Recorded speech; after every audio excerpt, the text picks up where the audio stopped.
চেতনা ওষুধ খাওয়া মানে কি করে আর কি এভাবে 2-3 জনের সাথে করছে, করার পরে ওরা আলাপ আলোচনা করছে, অনেকে ডরে বলছে, অনেকে বলে নাই, বলার পরে এই পর্যন্ত 6 জনের সাথে হয়ে গেছে। হয়েছে পরে গতকালকে রাত্রে আমার কথা কিছু না, ছোটো ছোটো বাচ্চা তো মিথ্যার কিছু বলার নাই, নিজের ইজ্জত তুলিয়া পরে ওরা জিজ্ঞেস করার পরে আমার ভাই হইলো আবার সমাজের সেক্রেটারি, বাইরে ডাক দিলাম, ওই যার মারফতেও আমাদের মসজিদে আসছে তারা ডাক দিলাম, পিসাবের জিজ্ঞাসা করলাম, চাষা জিজ্ঞাসা করতে কি এমন মোবাইল ওর ঘুরে কেউ কি ঘটনা, তো ভাই আমি এগুলো করছি, ভবিষ্যতে যা করছি আর করবো না, আমার ছেড়ে দেন।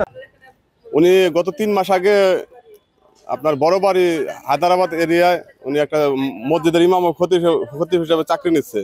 চাকরি নেওয়ার পরে গত 2 মাস বাসায় ছিল, বাসা থেকে যে চাকরিটা করতো, গত মাসে সে ওখানে 3 তলা একটা রুমে উঠছে। ওখানে 2টা গ্রুপ ছিল মসজিদ কমিটির, এক পক্ষ ছিল সুন্নি তরিকা, এক পক্ষ ওয়াহাবি না অন্য কোনো পীরের তরিকা এরকম ছিল। এক পক্ষ ওনাকে নিয়োগ দিচ্ছে, আরেক পক্ষ পছন্দ করতেছে না। গত 3 মাস ধরেই ওনার সাথে বিভিন্ন কারণে বিভিন্ন করতো, ওনাকে কটু কথা বলতো। সেই সূত্র ধরে গতকাল 8টা বা 9টার দিকে ওনাকে ডেকে ওনাদের ওই পার্টি যে পার্টি ওনাকে হত্যা করছে, ডেকে নিয়ে বাসায় নিয়ে অত্যাধিক মারধর করে। আজকে বাড়ি যাওয়ার কথা, আমার ঘরে চাল নাই গো, আজকে বেতন দিব, আজকে আমার বলায় বাজার যাইবো, বাসায় যাইবো, পরে চাল ডাইল আনবো, এই জন্য আর বাসায় যায় নাই খেয়া।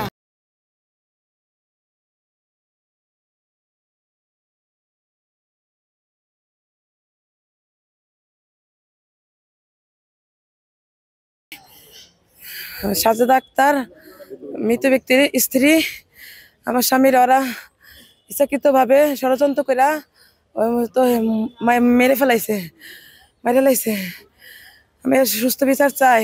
সকালে আমার ফোন দিছে, সকালে ফোন দিয়ে বলতেছে মেয়ের স্কুল দিছো, মাদ্রাসায় দিছো, তুমি খাইছো? আমি বললাম হ্যাঁ। আপনারা খাওয়ান দিছে? কইলো কি না, দেয় নাই, দিবে। আমি 8টা বাজে 9টা বাজে যাইতে শুনি আমার স্বামীরে ফোন করে নিয়ে গেছে বাসায় নিয়া মাইরে হালাইছে, মনে হয় গুতাই মতাই কইলা ফাটাই হালাইছে।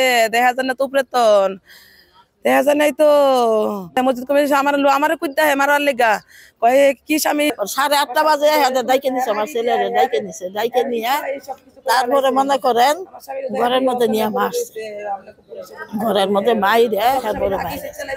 বাইরে না গাছের লগে বাইরে, তারপরে পিঠে হাই দেয়। কেউ বলা কয় কি একবার মাইরেই ফেলে, আবার কেউ কয় যে না হ্যাঁ পিছনে আমরা একদিন লোক নামাজ পড়ছি, অপরাধ করছে, যা করার করছো পুলিশের দিয়ে। আমরা গেছি, যাই দেখি যে নালা পুলিশের গাড়িতে বসা। আমরা ওইখানে গেছি, আমি করে মারার জন্য অনেক চেষ্টা করছি।